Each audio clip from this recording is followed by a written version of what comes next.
The Senate Intelligence Committee discussed the treatment of Iraqi prisoners during a closed session yesterday. Afterwards, the chairman and ranking member briefly talked to reporters. I have a statement to make. The Intelligence Committee has focused on the role, as of this afternoon, if any of the intelligence personnel and the abuses at the prison. Abu Ghraib. So far, there appears to be no evidence of intelligence personnel that directed any of the abuses, but the investigation does continue to date, and the investigation is open. I want to emphasize that Americans in Iraq are making great sacrifices for us every day. Their conduct is in keeping with our country's finest traditions, and the deplorable acts of a handful should not obscure the gallantry of the whole of the force. There is no question that the conduct has come to light is deplorable. We have heard that word over and over again, and the reason we have is because it is true.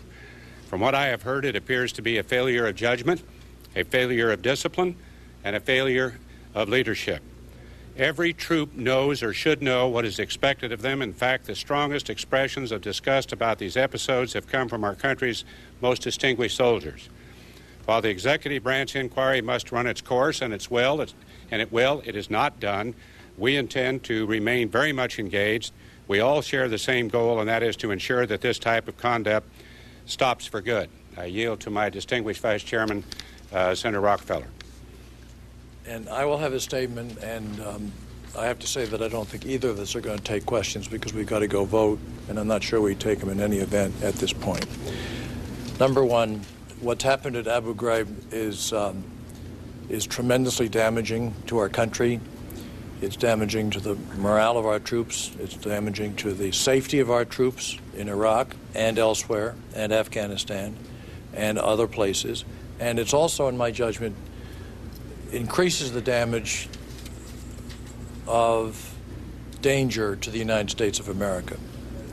Number one. Number two, the Department of Defense clearly has failed to properly inform Congress about the Army's investigation into these deplorable acts before it became public. That is one we do not have our hands around yet, but it appears to be the case, and it is incomprehensible to me.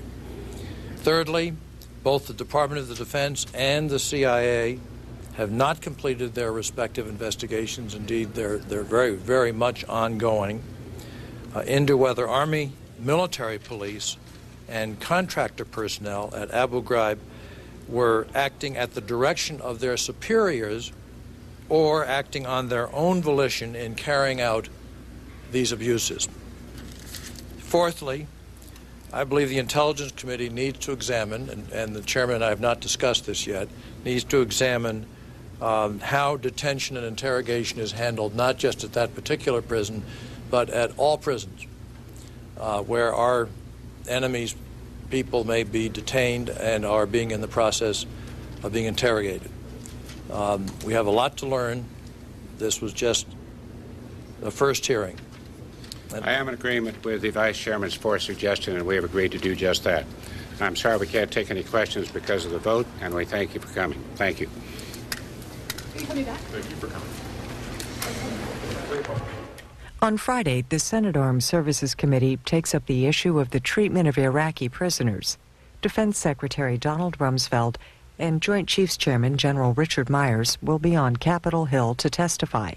Live coverage Friday on C-SPAN at 11:45 a.m. Eastern.